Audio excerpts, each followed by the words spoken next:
Hi. If you haven't met me, my name is Rachel, and I'm the academic coach for the Business 101 classes that I'm assigned to. And I'm going to do a little presentation today on how to use sources in your academic writing. I'm doing this because in grading your discussions, I noticed some maybe inadvertent plagiarism. And while I think and I hope it is inadvertent, I know that it can be avoided with some information about how to use and integrate your sources in academic writing. So this is going to be just a quick lesson on that, and I hope it's helpful to you. I'm going to start out with a video that is from YouTube. It's on my Works Cited page. I'm going to make this just a little bit bigger and push play. There we go.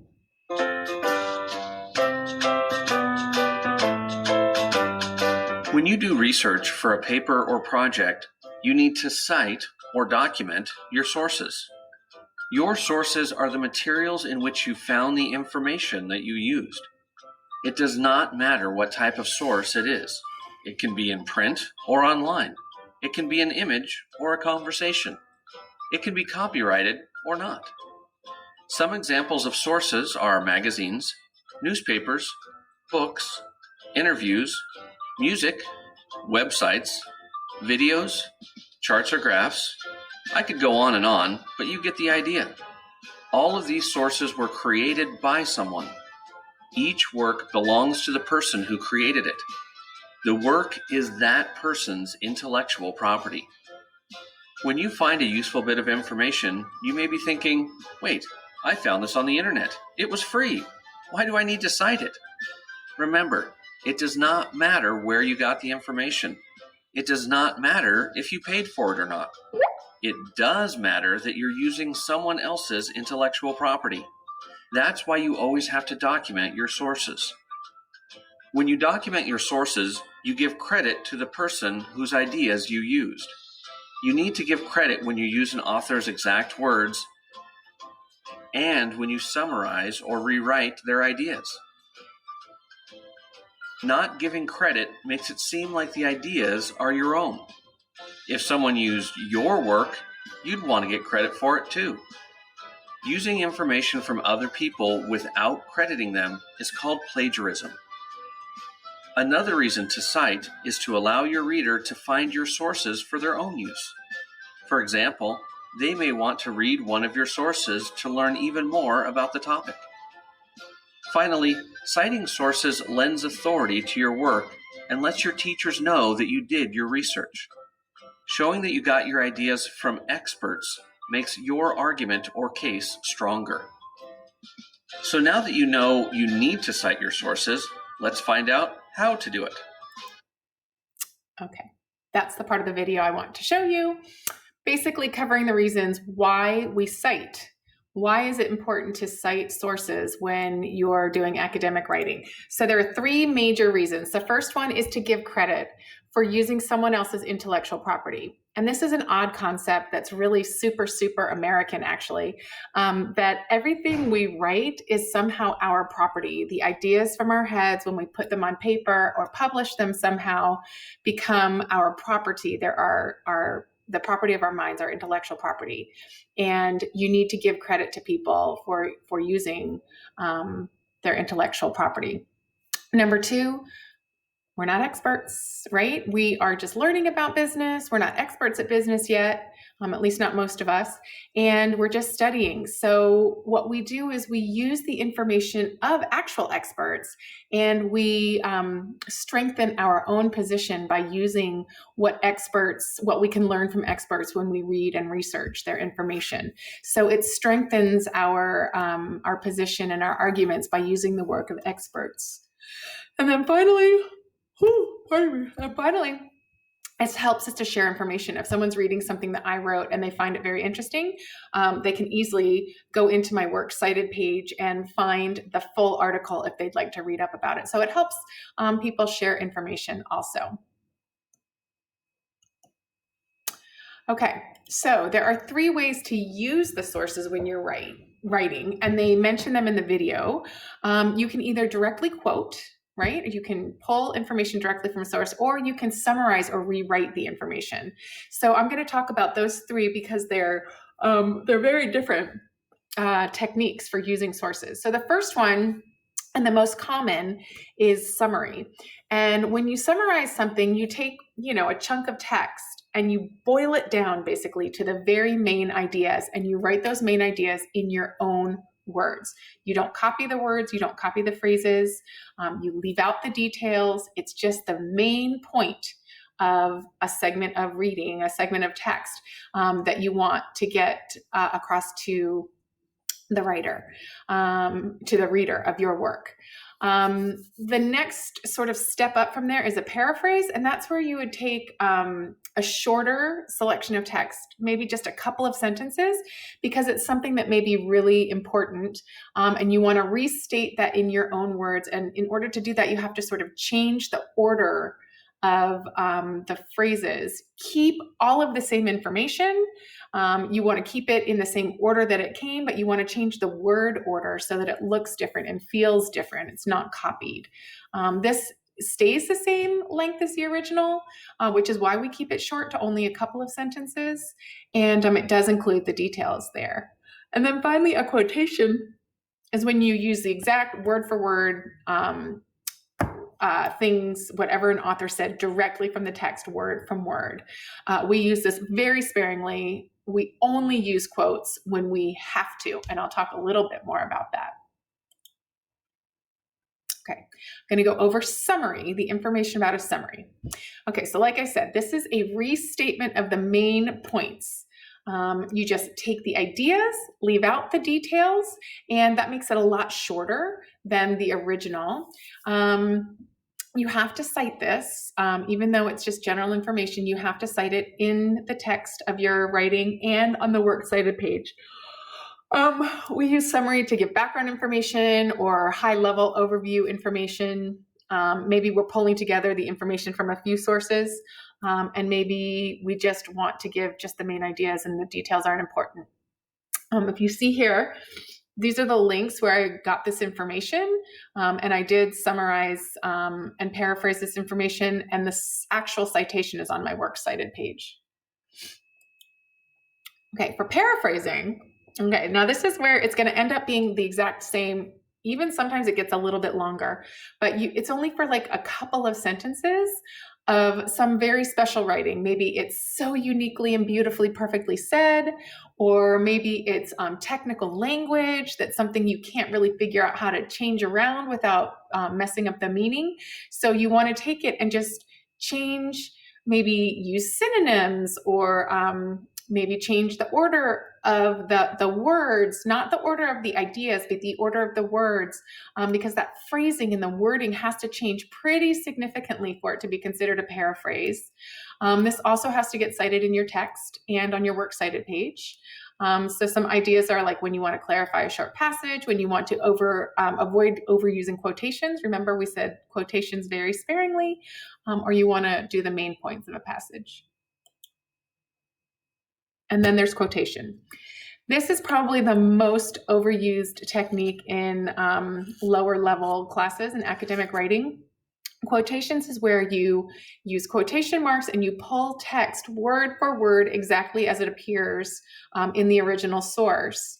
And what happens is students maybe don't understand, or what we think as instructors is when we see lots of quotes strung together, we think, the student didn't really understand what was going on here. They're not able to put it in their own words. They're not able to show us their critical thinking about the topic. All they're able to do is string together texts. And this is not good research. This isn't good academic writing. So we say quotations should be used very, very sparingly, only when you really, really cannot see a way to get away from it. You use it to strengthen your argument because it adds the voice of an expert. You can use it if you want to disagree with an author and you need to give their original point. Or again, sometimes maybe it's just something that's said so beautifully and so uniquely that there's no reason to change it, and you can't change it without losing the meaning. So those would be some reasons to use a quote very sparingly. Okay, so now that you know the 3 ways to use sources, how do you do that? I'm going to show you using a text from, I found an article, it was just nothing super exciting about the article. I just looked for something business on the internet, and I found something called 5 Advertising Strategies to Rebuild and Grow Your Business. And I pulled out a quote. It is forging an emotional connection with viewers is highly effective. In a study based on advertising campaign performance, 31% of ads with an emotional pull succeeded versus 16% of ads that focused on rational content. So if I'm a student in a business class and I'm writing a paper about different kinds of marketing or advertising, I would maybe come across an article like this, and I need to integrate it into my own writing, and I have choices. I can summarize, I can paraphrase, or I can quote. Now remember, quote is the very last one. I'm going to leave that to last. We don't want to do that if we don't have to.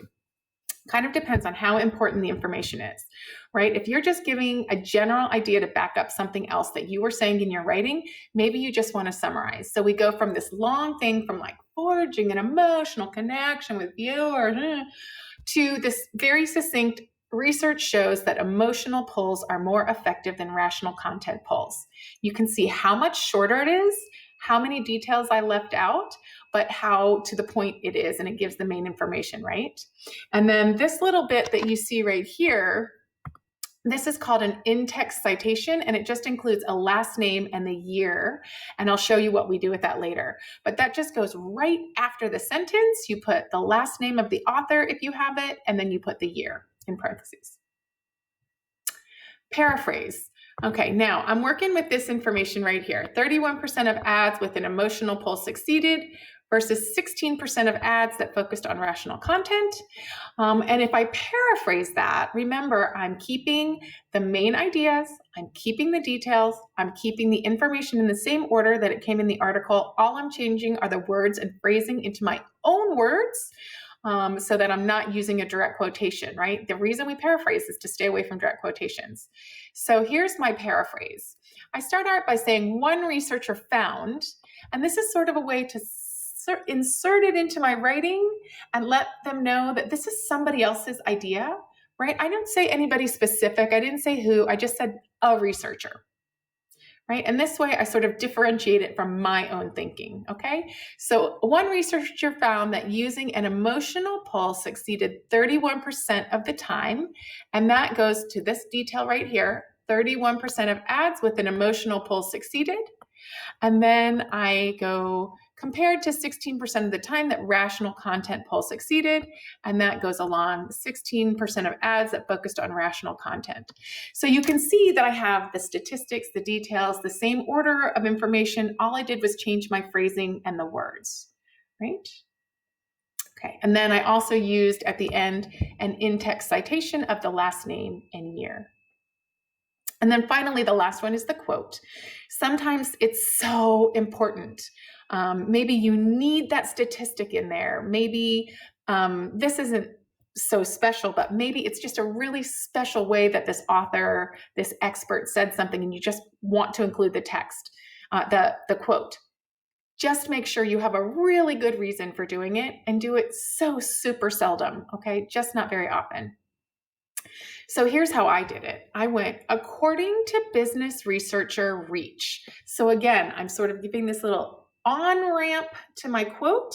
I'm giving the name of the person who did the research, right, to sort of give it a little bit of strength. And then, boom, I have my exact quote, and I'm going to show that I have my exact quote by using a different color highlighter here. So here's my quote, 31% of ads with an emotional pull succeeded versus 16% of ads that focused on rational content. It says 31% of ads with an emotional pull succeeded versus 16% of ads that focused on rational content. So exact quote, I give my little on-ramp, I give my exact quote, word for word, exactly as it appears in the text. And then I still have an end of an in-text citation that says Reach 2020. Okay, so these are some quick examples of summary, paraphrase, and quoting. Keep talking about citations. You have two kinds. One is called in-text. This is just a short little version of the longer works cited citation, so that, for example, if someone's reading along in my paper and they come across this reference and it says reach 2020 and they're like, I want to look that up, they can go to my Works Cited page and find the article. They would look for this reference in the Works Cited page, which comes at the end. So this just alerts them, oh, here's the article that she was talking about. And then this right here is the citation that we use in the Works Cited page. We don't put all of this into the body of the writing that we're doing. We put this at the end on something that's called a Works Cited page. And these are the citations for each one of the articles that I used to write this presentation. But what I want to tell you is that you don't have to make up this information. You don't have to guess. You don't have to do anything. All you have to do is look up on the internet citation generator. And I would look for free citation generator. And what will happen is it'll ask you for some specific information, a URL if it's a website, an author name if you can find it. It'll ask you for all the information that you can find easily. And then you just say this, boop, and it spits out the citation for you. When I was in school writing papers, we didn't have computers. We didn't even really have the internet. And we would have to write down all of this information and type it into the same order. We'd have to follow a book to make sure that we got it all in the right order. Now you just put it in a citation generator and boom, it's like magic. So enjoy that, okay? And you should have in every paper that you use, you should have a Works Cited. That's why your instructors keep asking you for, it's either called APA, which they use in business a lot, or MLA, which they use in English and literature. They're ways of citing your paper. Now, this information, and here's my Works Cited page, this information is just the basics, you guys. This is just the basics of using sources. If you want clarification, if you want further explanation, if you want more help, you can either go to my Works Cited page and look it up, or make an appointment with me. I'm so happy to work with you and show you how to do all of this, okay? So good luck. Continue citing your sources, no accidental plagiarism, and reach out to me if you need some help.